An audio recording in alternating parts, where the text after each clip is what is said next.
because that's...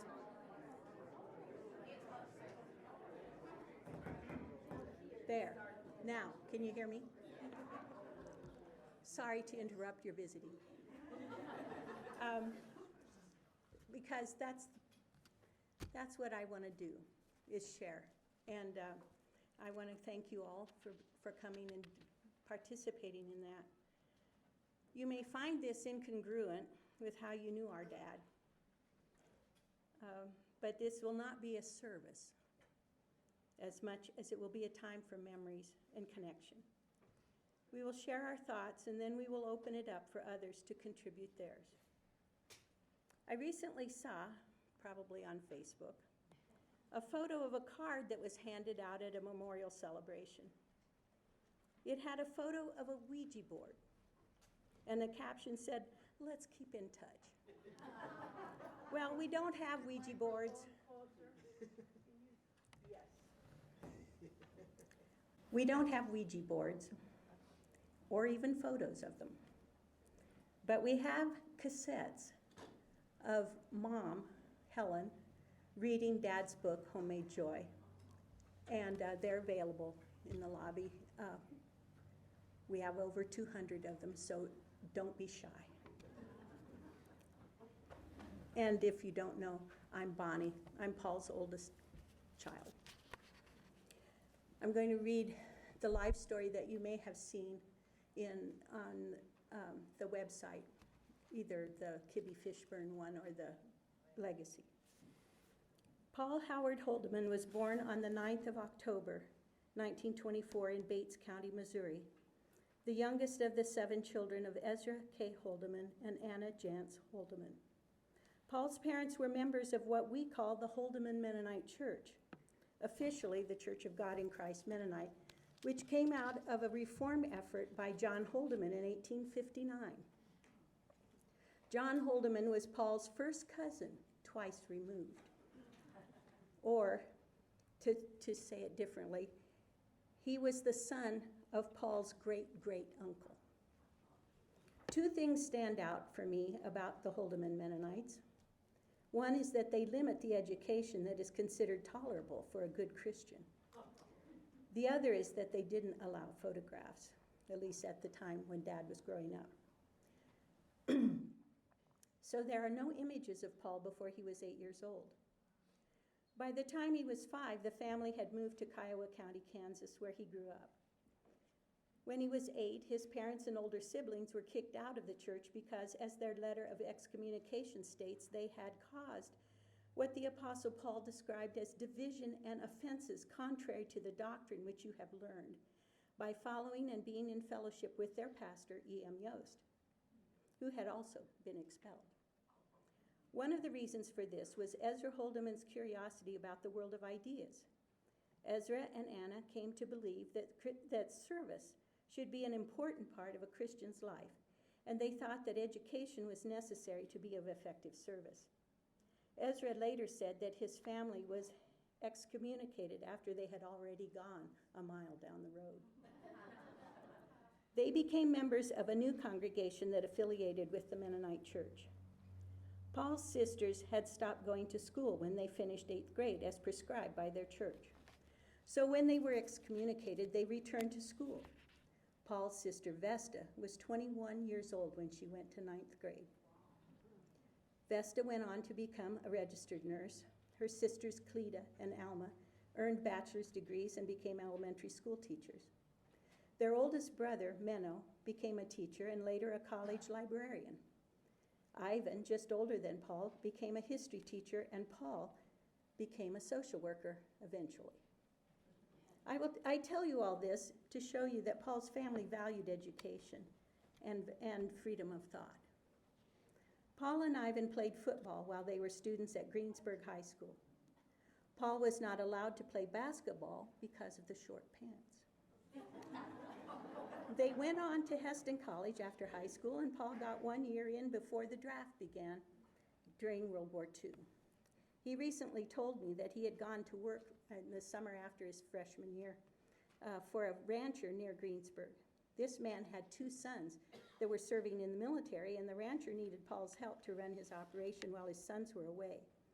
So every time Paul got a letter from his local draft board, Mr. Einsel took care of it. In 1945, after hostilities had ended, but the need for soldiers for the occupation continued and therefore the draft continued, Paul left his employment on the ranch in order to participate in an effort begun by the Church of the Brethren to take farm animals to Europe to replace those destroyed by the war. Church World Service, which took over the effort, called the ships cattle boats, and the men who tended the animals were cattlemen or seagoing cowboys. Paul helped care for a load of horses, mares in foal, 777 to begin with, that were being taken to Danzig, now known as Gdansk, in Poland. And I want to insert here that that effort became the Heifer Project and is now known as Heifer International, which is one of the ones we suggest you donate to. So this trip happened between Thanksgiving and Christmas in 1945. The draft board in Kansas thought that if he could be spared to go on the cattle boat trip, he could be drafted, and he was. One of the tenets of Mennonitism is non-resistance. This translates into pacifism, which is the basis for conscientious objection in times of war. So Paul satisfied his obligation to the federal government by serving first in civilian public service at Glacier National Park in Montana. When that unit closed, he went to work at Mennonite Central Committee headquarters in Akron, Pennsylvania. And Mennonite Central Committee is a relief organization. It's not missions as much as relief. In the meantime, his mother and some of his siblings had moved from Kansas to Denver, where they began participating in the newly formed Mennonite congregation. And when Paul found himself in Denver, he participated too. Another family came to Denver at about the same time from western Pennsylvania. Through dating a member of the Cutrell family, Paul met Helen Frances Cutrell, who was learning to be a nurse at La Junta Mennonite Hospital School of Nursing. Paul left Colorado to complete his assignment at MCC in Pennsylvania, but when he returned, Paul and Helen reconnected. They shared a strong commitment to be of service in a Christian context.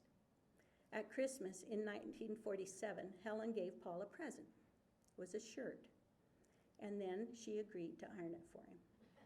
And that is how they became engaged.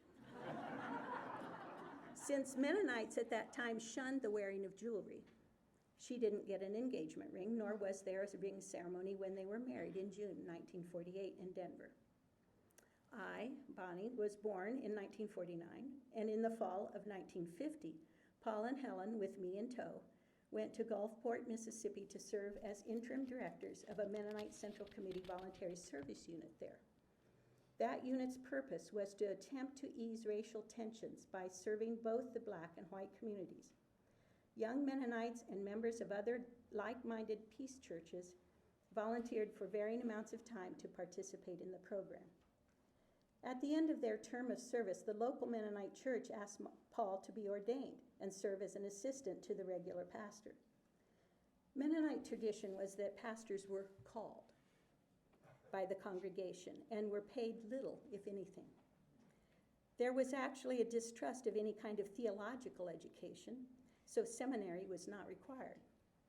By the 1950s, this was beginning to change, but for many Mennonite congregations, these values remained important.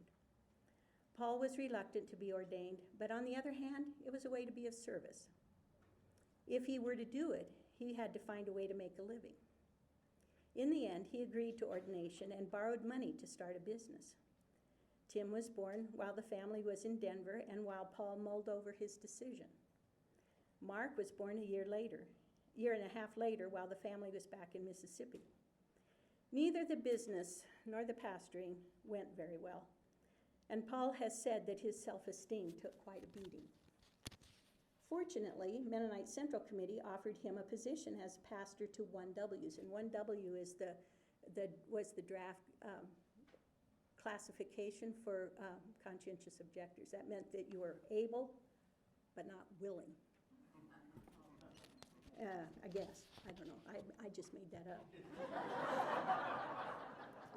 Anyway, they were conscientious objectors doing alternative service. And this position was to serve those in Colorado, Kansas, Nebraska, and South Dakota. And he could live anywhere in those states. He accepted and found he was not only good at the job, but he liked it. He has said that his self-esteem was restored. The assignment was for 1 year, and the family moved to Denver. Priscilla was born during this time. At the end of the year, Paul was asked to continue, but though he could maintain his family on his salary, he couldn't retire the indebtedness he had incurred in Mississippi. So when a small congregation in the Texas Panhandle called him, he accepted, and the family went to live in Perryton, Texas. The significant thing about the Texas sojourn was that he found he was effective working with the youth of the community. He was so good at it that the other churches recognized it, and the Methodists offered him a position as education director at better pay and a better place to live.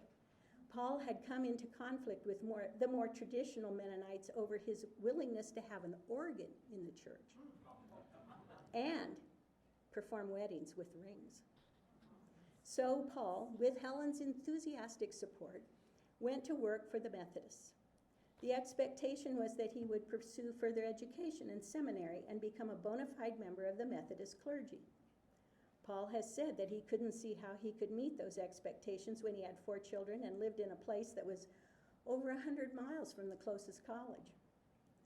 The pastor of the Disciples of Christ Church in Perryton, who was my best friend's dad, told him that that wasn't the way to go about making that decision. You should decide what you want to do, then figure out how to do it. And so when he did that, a move was in order. Paul and Helen decided to go back to Colorado rather than further into Texas, where they had family. The idea was to live in Longmont and commute to the University of Colorado to attend school. Paul couldn't find a house to rent in his price range in Longmont, and someone suggested looking in Loveland. There he found a little house on Lake Loveland, which is where the family moved in 1959. Paul and Helen decided it was more important to worship in the community where they lived and worked than to drive the 53 miles to the Mennonite Church in Denver. So we went to the Methodist Church, and shortly after we began to attend, he was asked to fill in for the regular high school Sunday school teacher. That person never returned, and with Paul as teacher, the class grew rapidly. The Loveland Methodists also wanted to support his efforts to get more education, so they offered him a position as assistant minister, a local preacher's license serving as his credentials, with full-time pay and the expectation that he go to school full-time.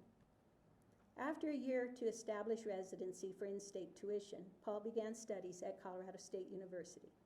He received his bachelor's degree in psychology in 1964. His decision to not go to seminary ended his position with the Methodists. He did graduate work in social work at University of Denver and in sociology at Colorado State. Then he found out that the Thompson School District was looking for a school social worker. He was hired, and from there he became a probation officer, they later called them counselors, for the Eighth Judicial District. He went from being a part-time juvenile probation officer to the head of a department that included both juvenile and adult probation, 13 people in all. His work was considered to be especially effective, and he was recognized in 1981 with the Judge Conrad L.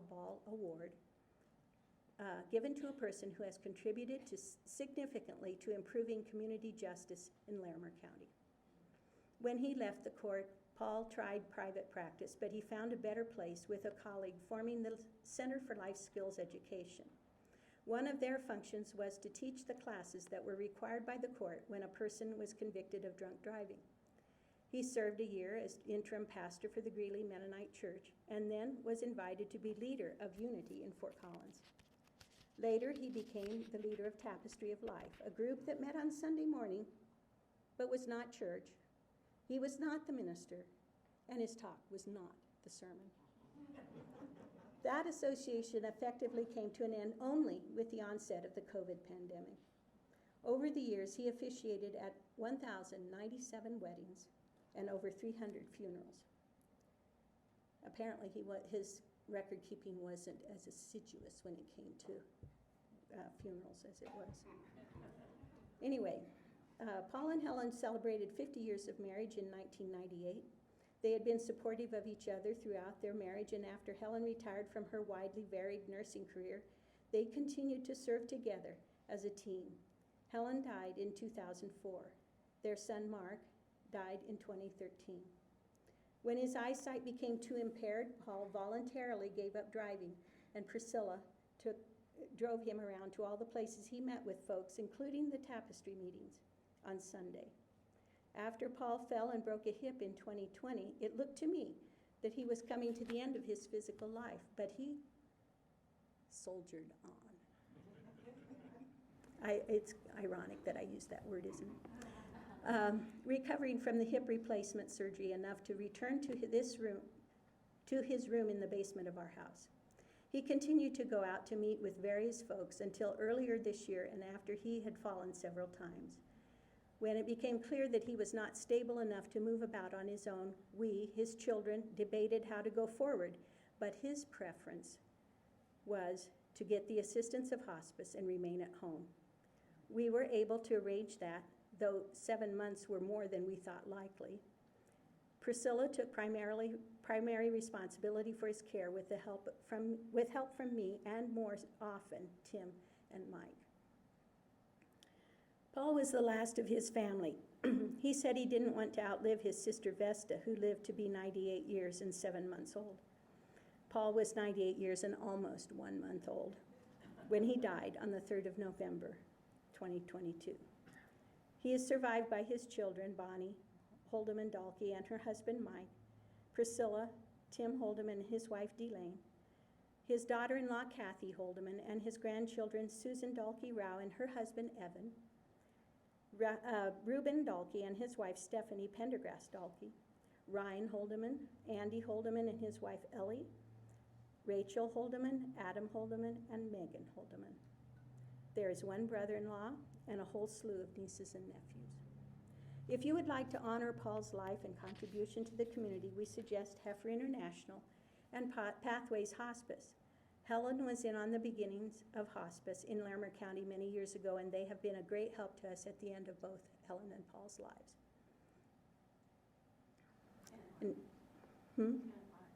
Oh, yes, and Mark's. Thank you. We will now hear a recording of a hymn that is a version of the 23rd Psalm and was a favorite of Dad's. He sang it to himself quite a bit after Helen died.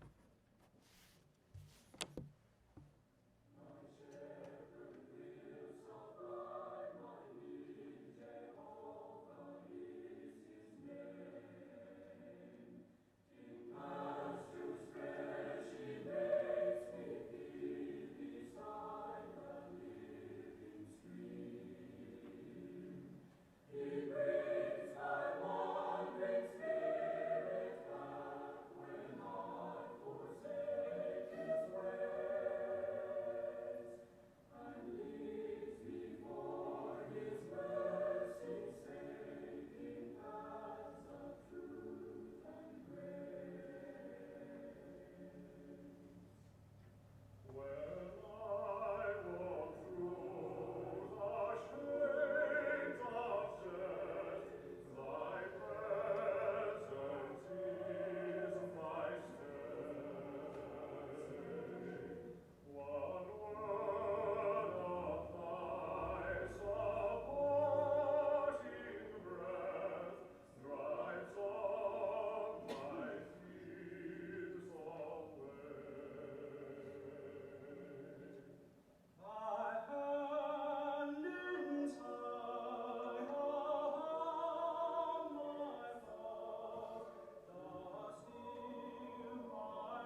we're going to have sharing first by members of the family. And I want to tell you about, I was talking to my best friend from college, and we were talking about Dad, and this is shortly after he died. Ruth Ann said that what she learned from him was question everything. My initial thought was that didn't sound like my dad. It sounded like rebellion. But then I thought, no, that is exactly what he was about. And he taught us to examine why you believe, think, and do the various things that you believe, think, and do. So I thank you, Ruth Ann. In remembering Paul, we don't honor him if we only remember the admirable things he did. So I'm going to tell you about how it was when we were growing up and Paul was being a minister. He got lots of phone calls. Some of them came while we were eating supper. Dad didn't ask the caller to call back later or tell them he would return the call. He took the calls at the supper table. Those were the days when phones had cords. And Dad seemed to always be sitting at the end of the table farthest from the little niche where the telephone lived. So not only did we have to cease our conversation while he talked on the phone, but we had to hold the cord up like we were utility poles so it wouldn't lay in our food. When we talked about it much later, many, many years later, he said he didn't like talking on the phone and he wanted to get it over with. Priscilla is going to be the first person.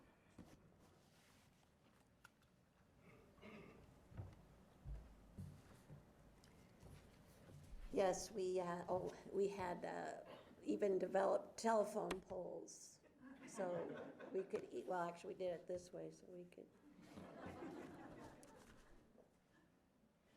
I'm Priscilla, the mascot in birth order lingo, which is to say, I'm the youngest of four.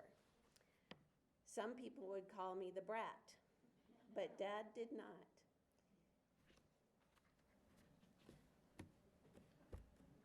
He said I was acting like a snot one time, but he did not call me a snot, just acting like one. I got the message.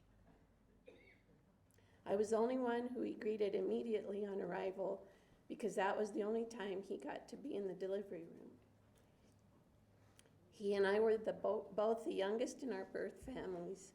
We both did some of our growing up at the same time, for Dad had a bit of growing up left to do by the time I came along in 1955. I told people that we kids taught him everything he knew. He was often busy with other people when I was little, but as I grew up, so did he. While we were growing, he demonstrated to us how to question everything.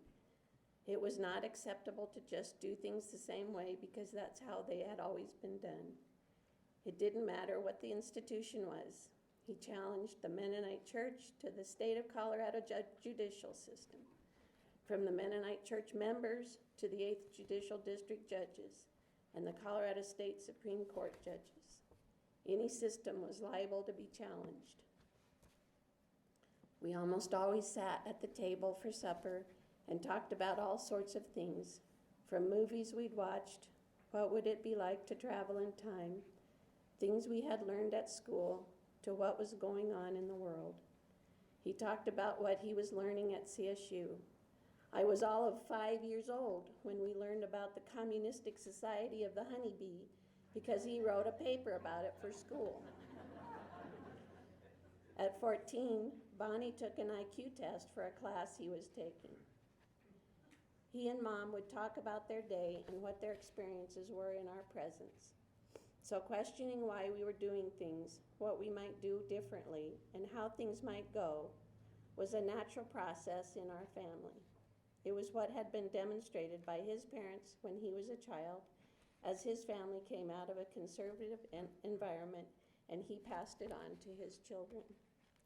When I was 14, I was questioning why I had joined the church and in concluding that I did not want to continue. It was natural for me to ask if it was possible to unjoin the church. Although it took me a couple of goes at it before I had his attention, he listened to why I asked rather than dismiss me or my questions. In the end, the whole family unjoined, all for different reasons, and Mom and Dad continued to participate in church without being members.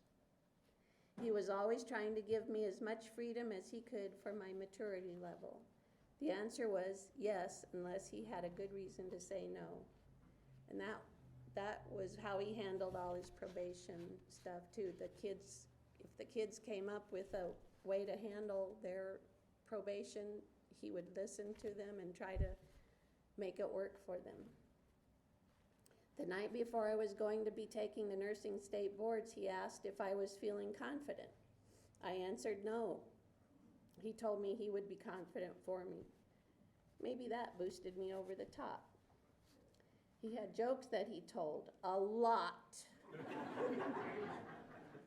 We kids laughed about how we were so familiar with his jokes that we just needed the punchline, or maybe just number them so we could shout the number and we would all know with the punchline and laugh. What always impressed me was his commitment to the joke. Even after telling the same joke a gazillion times, even to the same people who probably knew the punchline, he would stretch it out just the right length or pause just the right amount of time or just the right inflection. Of course, he also didn't always come through for me, and I didn't always come through for him. However, I think we did always allow each other to grow. As I got older, we morphed from father and daughter to friends. He always preferred to have horizontal relationships. So when glaucoma forced him to stop driving and I began driving him to all his activities, we were together a lot, and I more often took the lead. He always questioned why, except when it came to cinnamon toast and coffee for breakfast. Oh, and cold cut combo at Subway. He'd say, there's nothing better than cold cuts.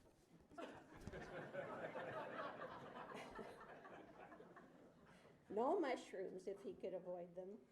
No alcohol. I can't get it past my nose, he would say. He disliked hockey because of the fighting and boxing because it's the only sport that the intention is to hurt someone. Yet he loved football. The last few years, Dad was ready to make his transition even though his body kept chugging away. Sometimes when I was driving him and had to make an abrupt stop, he would say, there's a missed opportunity. And I said, no way am I going to get hurt just so you can have that. Finally, the last 7 months, I was his caregiver with the help of hospice. He never wavered from wanting to transition, and he also never quit growing. I think he had his sense of humor until his last breath. I know he was eager to finally let go, and in fact, his last words were, I don't want to miss this opportunity. I think it was a joke. I'm hoping I can make as good a use of my time as he did.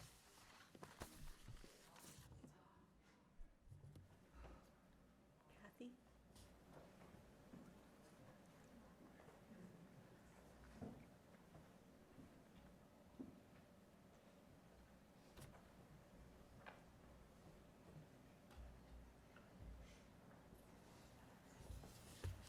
Hi. For those of you who don't know me, I am Kathy Holdeman, and I am one of Paul's daughter-in-laws and Mark's widow. And I think rightly the obituary and other people here are going to talk about his sense of humor and his accomplishments and the wisdom that he shared with all of us, and that was a very important part of our relationship and who we knew him to be. Mark would be the one that's up here if he was able, and so I'm going to try to do my share for him. I want to talk about Paul from my point of view. It was 47, 48 years ago I joined the family. But before that, I was a social work student at CSU. And in your junior year, one of the things that you did was that you interviewed people that the social work teachers thought were doing an outstanding job in their field to try to get some of the information that why were they so successful? And so I actually met Paul in that regard. And everything that they say about his approach to youth and to the juvenile justice system is correct. He didn't ever want to do it the same old way. Sometimes juvenile justice can be seen as very punitive, and he didn't. He wanted to know what a child wanted. And a lot of the kids, what they wanted was to be left alone. And Paul would say, and is that going to happen if you don't do your steps of probation? And sometimes that would be all that was taken, all that was needed for the kids to turn around. And I learned from that, and I kind of applied that to my years as a child protection worker. He was highly innovative in his approach to juveniles, and I think that went on for the rest of his life. One of the highlights of his career in the justice system was earning the Conrad L Award, because that is something that is given to people who are innovative, who are making a change in the court system. And I do believe that from my years in a different companion part of that he was accomplishing that. Whenever he talked about that, you could feel the joy and the energy coming off of him, and the pride coming off of that.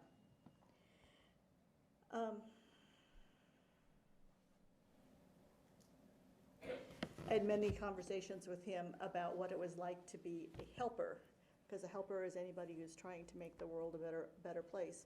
And he was very right on about both the planting seeds, so that you may never see the seeds sprout, but you plant the seeds, and then it's up to the person to whether or not that's going to bloom.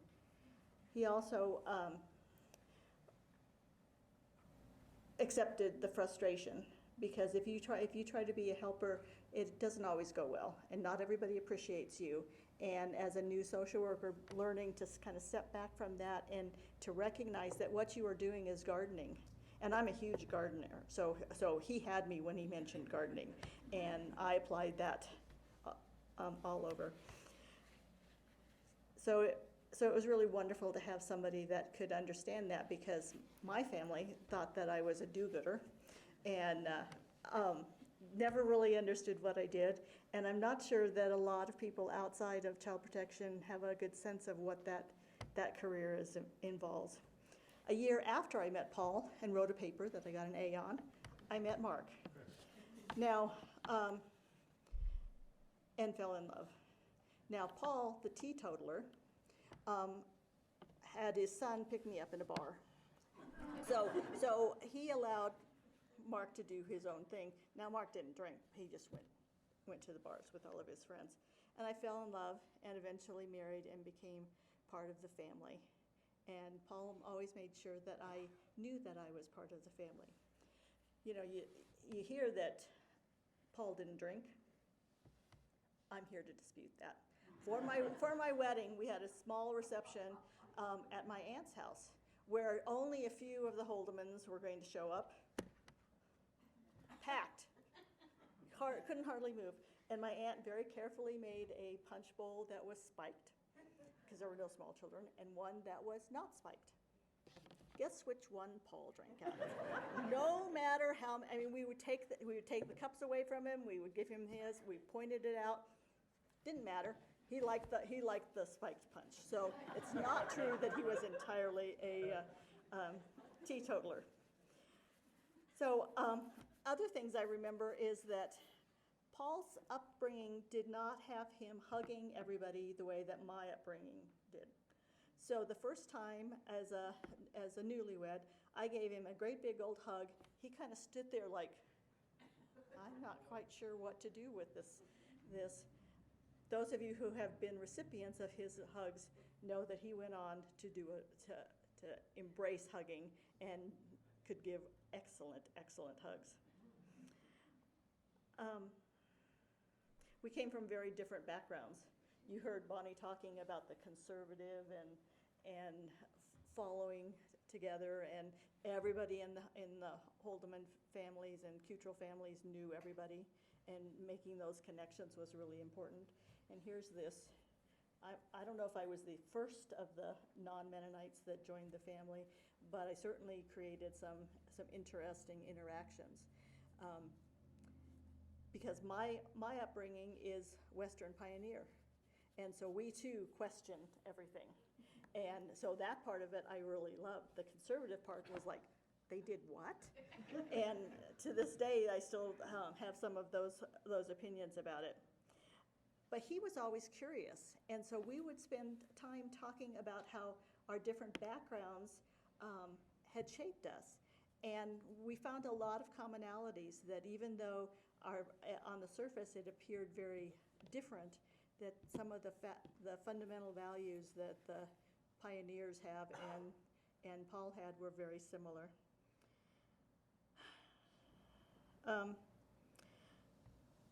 Mark so loved and respected his dad, and I wish that I could somehow shake you up and let you know how deep that love and respect went for him. But I'm not, so you're going to just have to take my word at it, because it was powerful. If Mark was here, those of you who know Mark, he would tell a story, one of Paul's stories, and he would have you all laughing. And Bonnie, by the way, you did an excellent job with getting people to chuckle. That's important. Being part of the family for 47 years, I heard all of the stories. Well, maybe not all of them. And most of them, many, many times. He's right about that. And some of those jokes and stories were, all you could do was just roll your eyes, because they were bad. That's all the way to say it, bad. And then, you know what he did? He passed it on to not only his son Mark, but to his children. So Paul's sense of humor lives on in my family. After Mark died, Paul went out of his way to make sure that I knew that I was still a part of this family. And in big ways, financially helped me in that first weeks, and in all sorts of small ways, sticking up for me, making sure I was invited, talking to me about what it's like to be a widow, because he was the only other one in the immediate family that had experienced that. So we had many conversations about what that was like and how he was coping with that over a period of time. At 97, he still took the time to send a video to his youngest granddaughter, Megan, for her birthday. And so I thought that demonstrates his commitment to family. You all know how much he missed Helen. That's just a given. And like all people, he sometimes had questions. And one of the things that he said to me on several times was wondering whether he was actually talking to Helen, and wondering whether it was just his imagination, and how desperately he wanted to speak with her. And what I said to him, I said, look in your heart. Are you talking to Helen? Are you talking to Helen? And are you communicating with her back and forth? And the answer was yes. So what difference does it make if anything else? He was continuing to communicate with her, and that was a sense of comfort to him.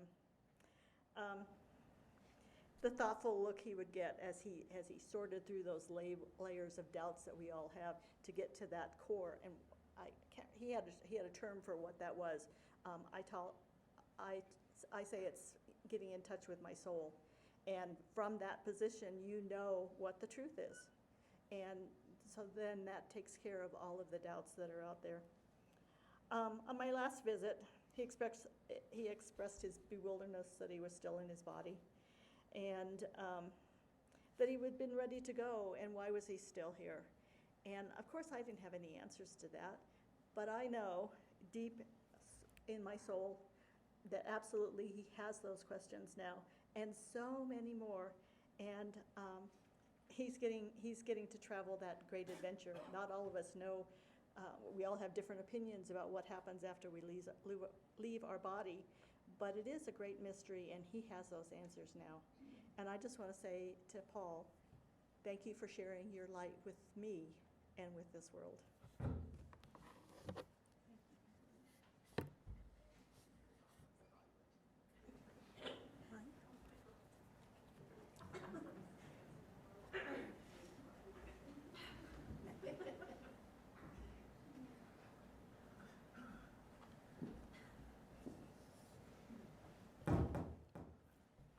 I'm Mike, Paul's son-in-law, married to Bonnie.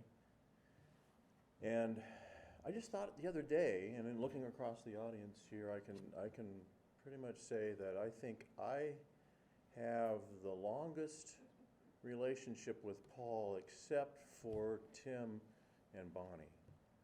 I've known him longer than any of the rest of you. My first remembrance, the first remembrance I have of him, as I was laying in bed the other day thinking about this, I was in the back seat of our car after church, Sunday evening, First Mennonite Church, Denver, and we were getting ready to go home, and my dad was talking to Paul through the driver door window. They were chatting there, and I didn't know what this was all about, but within a very short period of time after that, the Dalkey family moved into the one side of the duplex that the Holdeman family lived on the other side, across the alley from First Mennonite Church. And I think that's what they were discussing, was the availability or the desirability or whatever of this duplex. I also remember in that duplex, and that would have been in the fall of 1954. I actually had my 4th birthday party right after we moved in, and Bonnie and Tim and Mark were my guests at the birthday party.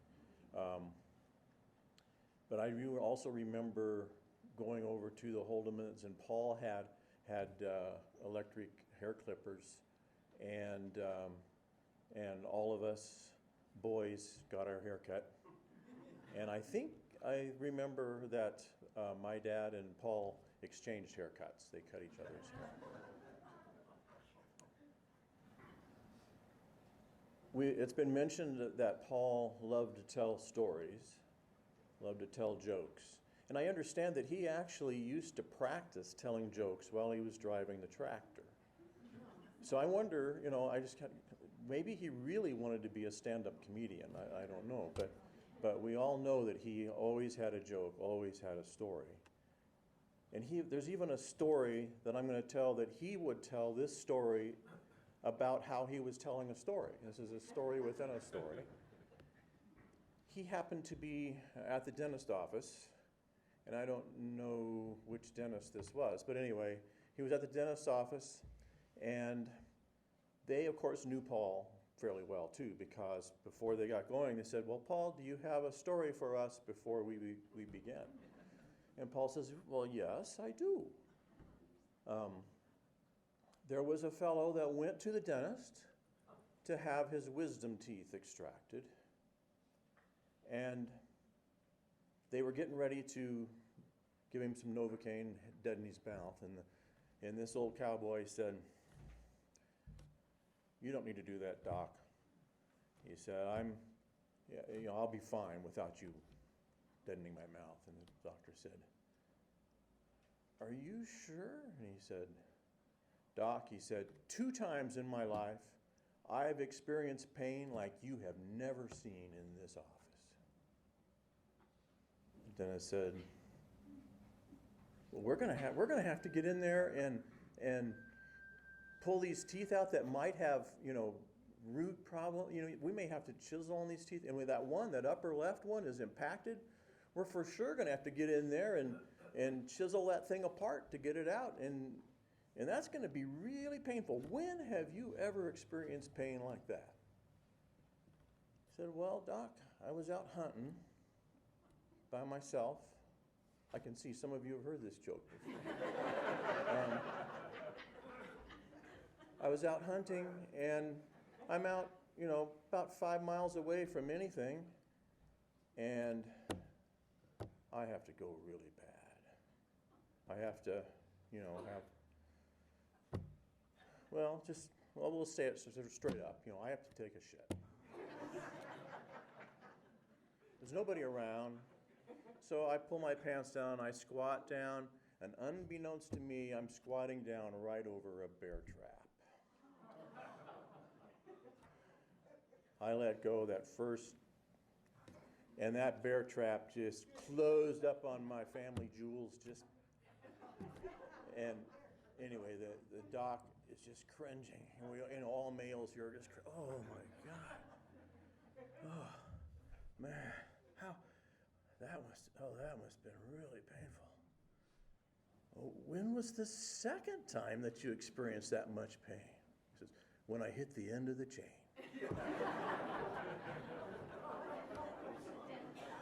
What's that? Oh yeah, I have to finish that story. Of course, because Paul was telling the story about telling the story. So, after he finished saying that punchline, that when he hit the end of the chain, he didn't hear anything. There was no reaction. He was kind of wondering if he had offended everybody, and he kind of raised up from the chair and looked around, and the dentist was just doubled over and couldn't catch his breath. And I think his assistant, they were just doubled over in laughter. So, thank you, Priscilla. There's some other great jokes. I really loved his. I've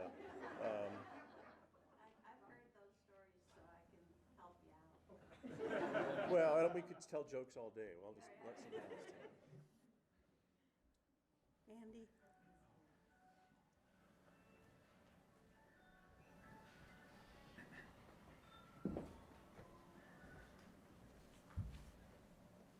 I don't remember the first time I met Paul because I was a baby, but he was my grandpa, and I think I'd prefer to honor, his legacy by wearing shorts and playing basketball for a world-class team.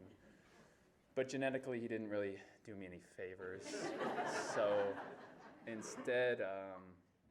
I'll tell not even a story, just a musing on one of my first memories of him. And that was, I haven't fact-checked any of this. It's a faint memory. So it was probably the early 90s, and it was probably at near the Rocky Mountain Mennonite camp. And it was probably a family reunion.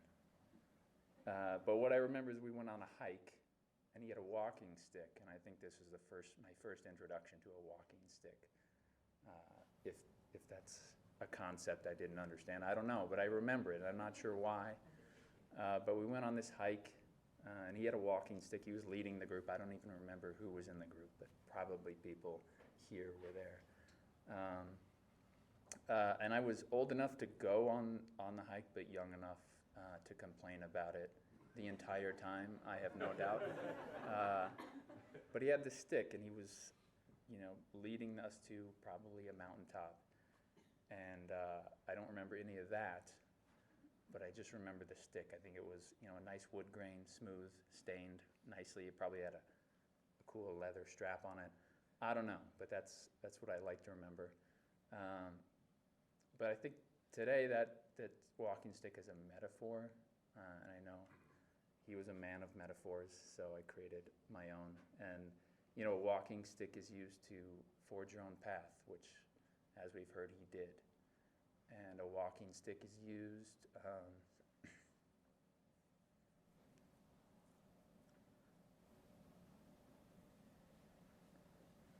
boy, I got to get through this now that I started it. Otherwise, it's not going to make any sense. A walking stick is used for, it's there in case you trip or you stumble. Or even if you don't, it's that steady force on your journey or your adventure. And I think the the most important part of a walking stick, which I've learned as an adult. My wife and I have taken to hiking more. I think I only did it that one time as a kid probably, but now as an adult, we do it. And the most important thing is to leave it behind at the trailhead. So in this case, boy, I'm almost there. He has left his walking stick at the trailhead. So now it's time for somebody else to pick it up and carry it forward. I really should have brought a prop, but I didn't plan well enough. So just imagine me holding up a really cool walking stick and carrying it forward until it's my time to leave it at the trailhead.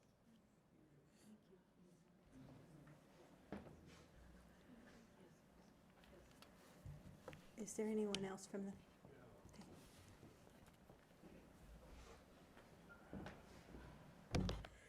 All right, I'm Ryan, Andy's older brother.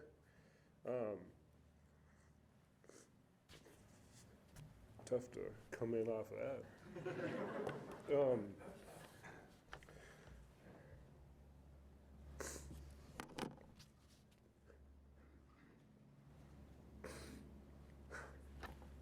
I really have always liked hanging out with Grandpa.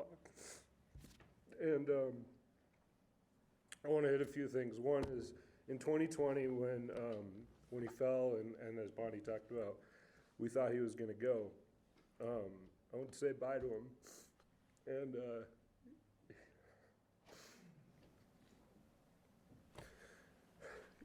he wasn't in very good shape, but he really wanted me to take these videos that he had made and put them on YouTube, which I just thought was a hilarious combination. As he was on the journey toward transitioning for a while, he still was thinking about how to live, and still was important to get his message out. So one thing with that is I did do that, even though he ended up living 2 more years. And so I made a little website, paulholdeman.com, where all those videos and stuff are. So if you guys want to check that out after, he's got the essence of effective communications on there, a little slideshow of all of his whole life and stuff. So if you guys are interested, check that website out. And then I just want a couple other things. One is after that scare, after we thought he was going to go, I wanted to interview him. So I bought a bunch of podcasting equipment and went out to hang out with him. And I had a list of stories I wanted to unpack and stuff.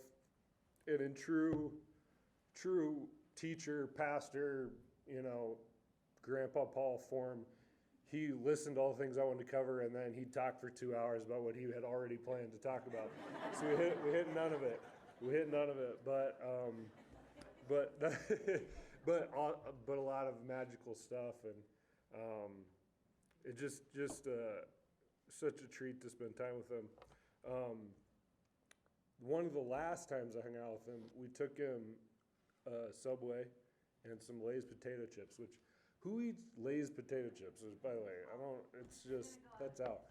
But as he couldn't see anymore, and he was struggling with he poured the Lay's out on his sandwich wrapper, and you think about that iceberg lettuce on your Subway, he couldn't sort through it. So he just kept grabbing it and complaining about getting lettuce when he thought he was getting chips. And one of the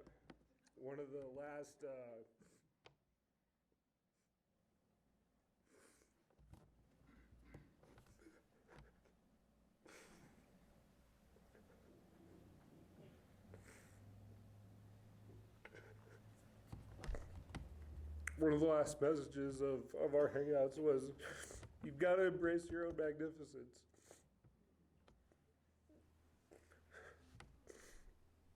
We overrate humility, and we don't give it up.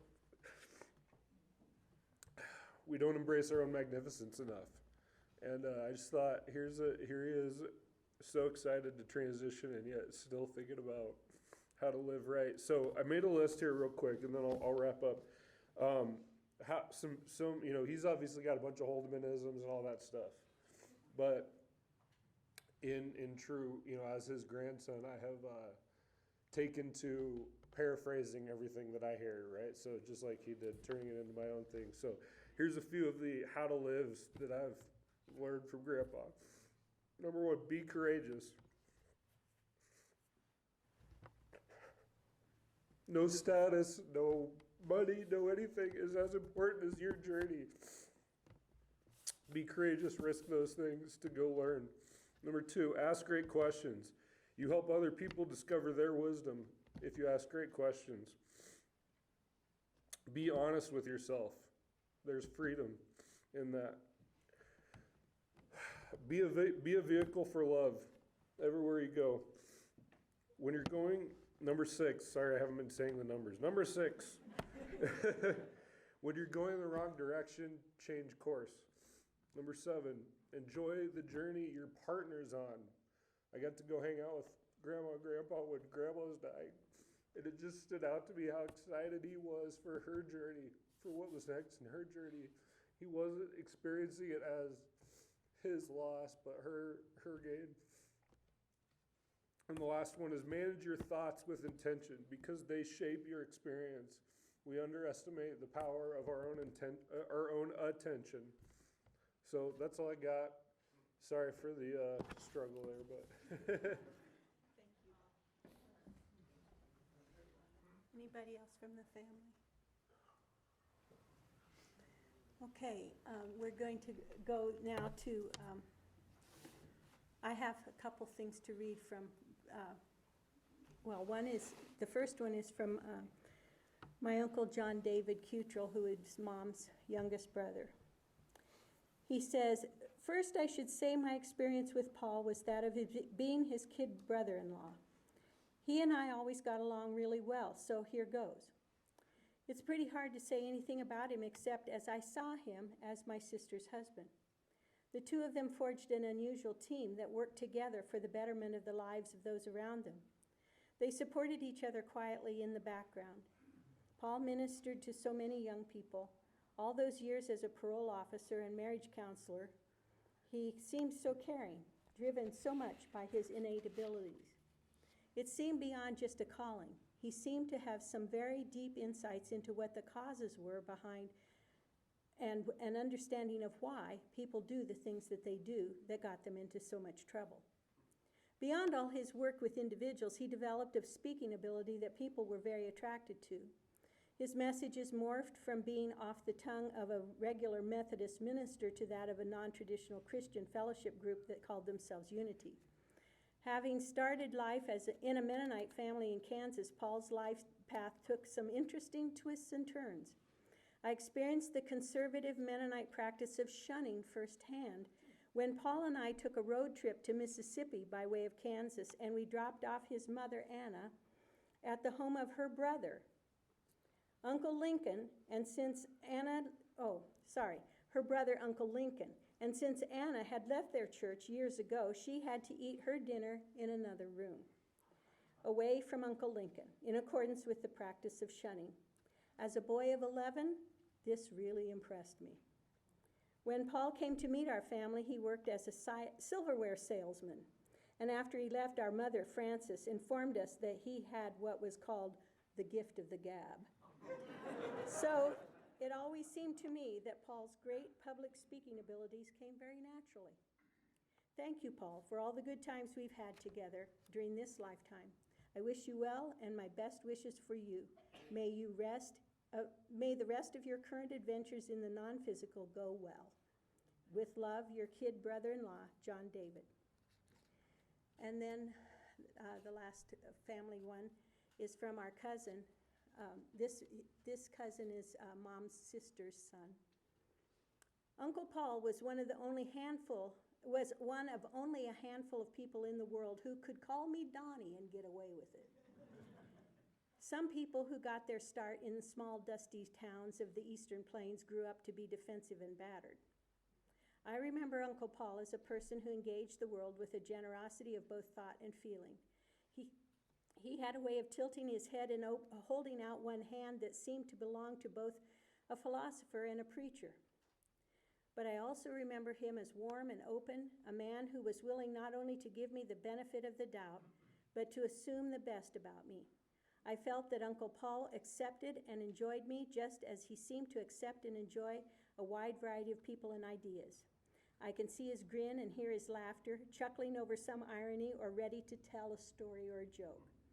As he did through his days of living, I trust Paul's spirit of acceptance will continue to heal and invite us.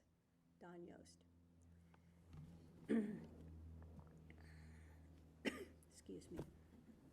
Now, we're going to have a song sung by our friend Barb McCombs.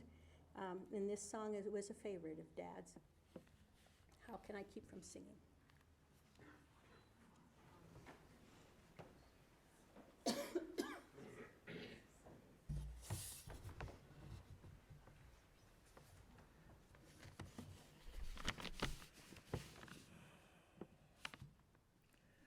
My life goes on in endless song above earth's lamentations.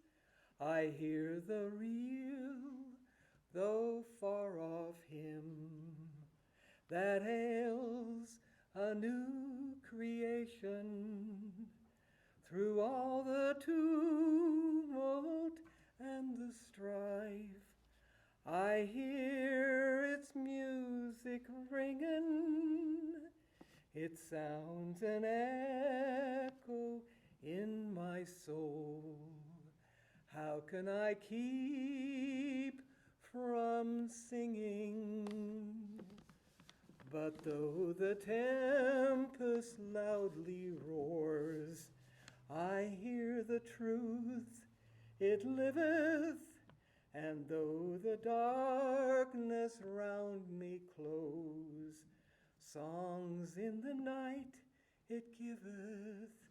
No storm can shake my inmost calm, while to that rock I'm clinging, since love is Lord of heaven and earth. How can I keep from singing? I lift my eyes, the cloud grows thin. I see the blue above it, and day by day this pathway clears. Since first I learned to love it, the peace of God restores my soul. A fountain ever springing, all things are mine. Since I am loved, how can I keep from singing?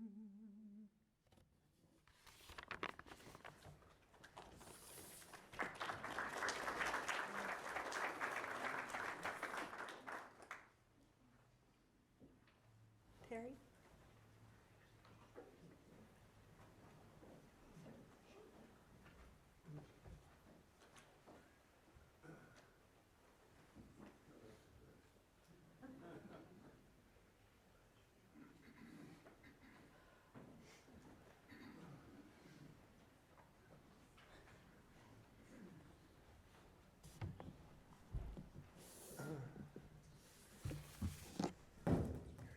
Thank you, Bonnie and Priscilla and the family and all for doing this program to honor Paul and celebrate his life. Paul was our good friend, a confidant and mentor. For us, it all began in the early 1960s when he was assistant pastor at First Methodist Church in Loveland. Paul always tried to make, after getting to know him, I observed this throughout his life, he always tried to make some connection with the people that were around him, and he was really good at that. He knew intuitively what to say, I think. Anyway, one time, after a service, she went by and shook hands with the pastors. So one time after a service, he said to me, "I sure like the way you sing." And I thought, ooh, wow, okay. And I responded, "Well, I sure like the way you talk." So we began to meet and talk some more. And shortly our families became friends, and we ended up sharing dinners, hikes, trips, and eventually the opera. Paul was always teaching, as you've learned already. And we were always listening, learning and sharing. I think one of Paul's main methods was he taught through his stories of his own life experiences and what he had learned and applied. And he used a lot of times Galatians 5 as his base. It's printed in your program. He always practiced what he taught in his own life, and always with joy and humor. He epitomized love, joy, peace, patience, gentleness, kindness, and humanity. He was still teaching the last time we visited him, about a month ago. But a lot of our favorite memories are about his Holdemanisms and his stories and jokes. And you've heard some of them already, Mike. Kathy, that was one of his worst. Mike told, anyway, thank you, Mike. And I think that was in Dr. Schilling's office. And I believe there was a female hygienist there at the time. But we still say, fantastic. And, well, I should hope to whistle and kiss a pig. And I just want to be included.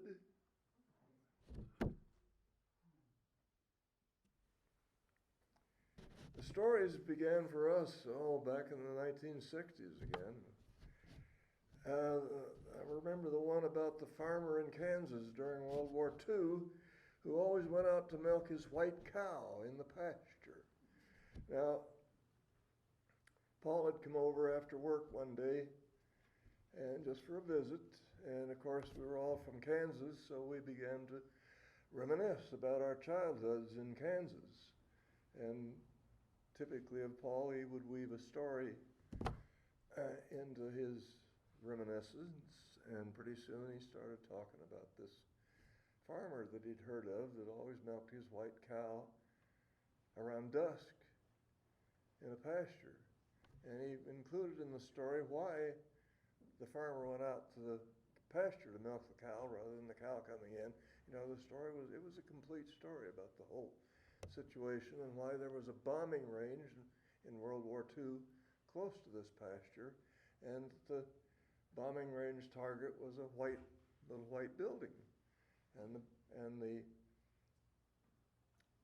the bombing squadron out that night was a little bit late, and they got lost. It was dusk, and of course, while the farmer was milking his cow, they bombed the cow.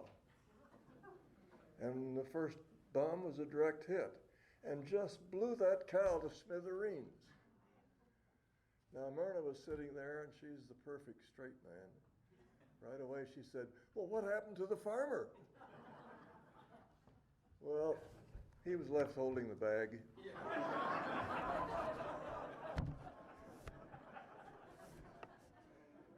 And then I'll just quickly go through several others. There was a hike with family members where it was in the Raywall Wilderness, I think. We camped. The Garcias and the McIntoshes and the Holdemans camped and hiked together during one time. Anyway, the male members went on a long hike along a mountain, and we took what we thought was a shortcut down because it was getting late and we wanted to be back to camp before it got dark. And we took an alternate trail that we thought was quicker, that turned out not to be quicker, and a good deal more difficult. It was along the side of a really steep mountain. There was a long drop off there, and we had to go pretty slow at times. And we didn't know if we were getting worried. And this appeared to be the path least traveled. Anyway, about when we were all really getting fairly tense, Paul sang out, "Hey, Gil, did you know there's a story in the Bible about PMS?" And of course, Gil responded, "No, what was that about?" And I'll tell you the rest later if you want to hear it.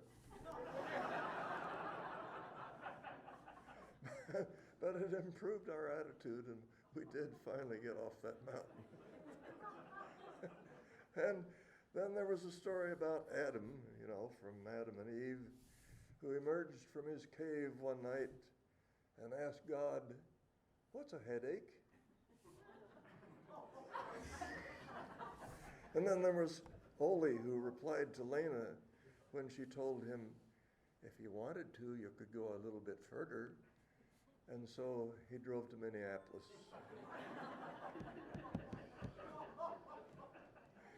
And then Paul made up his own stories. And then we got to going to Santa Fe to see the opera frequently. And so there's a nut shop on the way to the plaza, just around the corner. We passed every day, and we went in there sometimes to buy nuts or candy. And the salesman, the store salesman, his nose was a little bit outsized. And anyway, the rest of the story is he ended up being told his nuts were too high. If you want to know more, ask me later. So Paul and his personality and his abilities and he was a consummate public speaker. And he practiced that. That was an intent, I think, in his life to be that way. And he did practice. And he practiced telling these jokes. So thank you, Paul. We love you.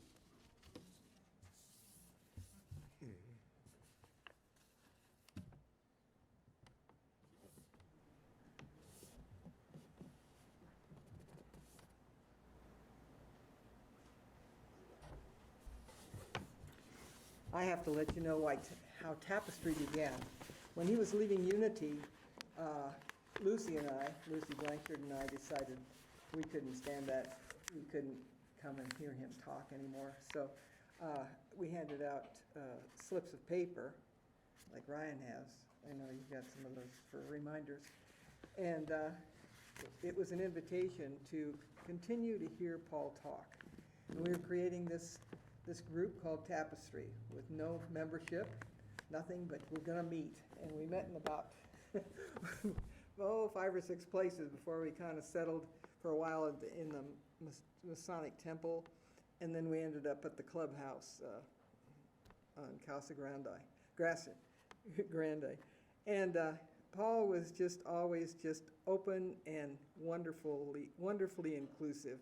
It was incredible to know a man that was such a special jewel in my life. We met often just for a one-on-one for breakfast and had some of the deepest conversations I've ever had in my life. And he meant a lot to me, and so I wanted to share that. I also have a message here from Joe Lewandowski. Says, I had the privilege of meeting Paul Holdeman at an inflection point of my life. I was going through a divorce and was depressed, confused, uncertain, etc. As I was talking to a friend about my circumstances, she suggested I go to church with her. Having grown up in the guilt-inducing club known as the Catholic Church, I revulsed. Church? Are you kidding me? Her response was simple.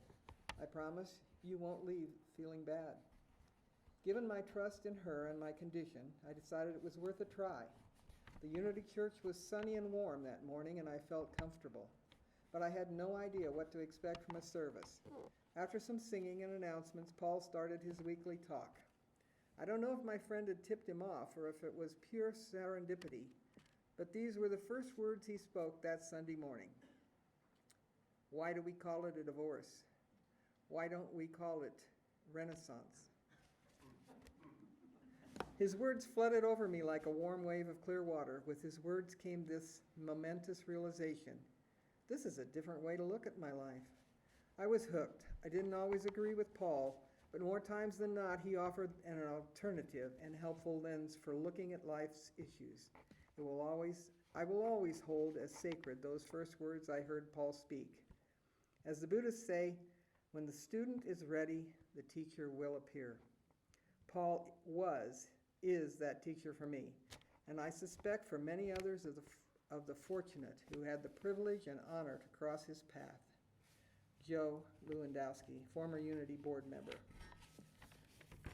And that's so true of Paul. Every one of us in this room has a thread of connection in the timeline of his life that Bonnie so wonderfully shared with us. And it was just a very big honor to have Paul as a friend. We enjoyed many talks, and gonna miss him. But like I said to him in one of our last conversations, well, Paul, if we don't get to talk again, I'll see you on the other side.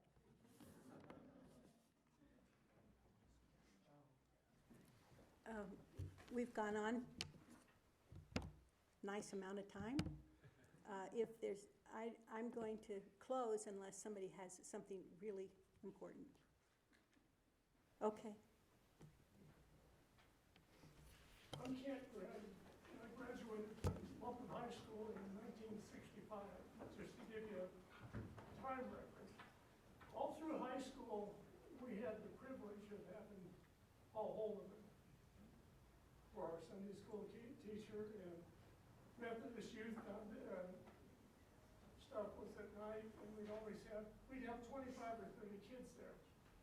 Not all of them were Methodist, but we had quite a few. We had church camps that we went to, a lot of weekend retreats and things like that. And the older I get, the thing that I take away from that the most, I became the parole coordinator in Kansas. What people lack the most is a mentor. And we were so fortunate to have Paul for that. When I worked for the Sheriff's Department, he was with the Probation Department, we'd sit down and talk, and I can't tell you how much today that I've carried from Paul, but I know it's a lot. Thank you. Thank you. Okay. You talked about the number of marriages that Paul did. He did my wife's and my marriage in 62, and about 30 years later, he did our oldest son and his wife, who now live in San Diego. Thank you. Okay. Oh, sorry. I have to throw in that my husband and I were the first couple that he married. We run into people somewhere along the line. I think that he did some before you, but he was the first time after he left the Mennonite milieu that he, and found out he could. Yeah. Yes, I think. I remember Methodist Youth Fellowship too. I started going before. I'll get to that. I know, but I won't. Yeah. But yeah, I remember Methodist Youth Fellowship. I graduated in 61 and started going reluctantly to MYF, and once they were there taking it over, I went eagerly and excitedly. So then my husband and I married in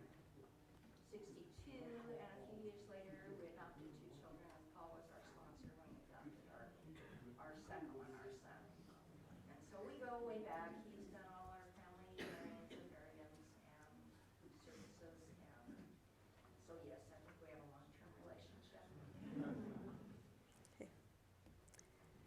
Well, I'm going to close with the verses from Philippians that I heard Dad speak so many times at the end of a church service. Finally, my brethren, whatsoever things are true, whatsoever things are honest, whatsoever things are just, whatsoever things are pure, whatsoever things are lovely, whatsoever things are of good report, if there be any virtue, if there be any praise, think on these things, and the God of peace shall be with you. And this last, what we're playing now is a hymn that we've sung as Mennonites at funerals. And we can't sing it anymore, so we're going to play a recording. Lift your glad voices in triumph on high, for Jesus hath risen and man shall not die. Came word of terrors that gathered around him, and short the dominion of death and the grave. He burst from the fetters of darkness that bound him, resplendent in glory to live and to save.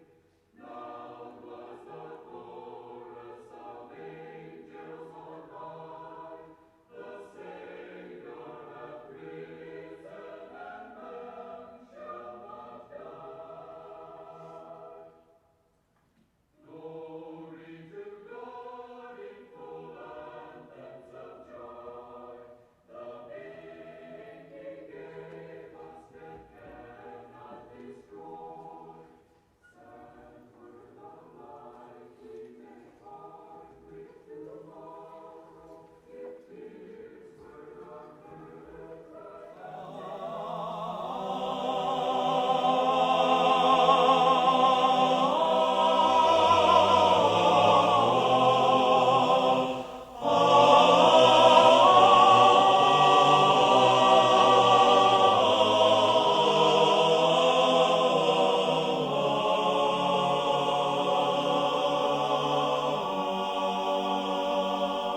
Let us break bread together on our knees. Let us break bread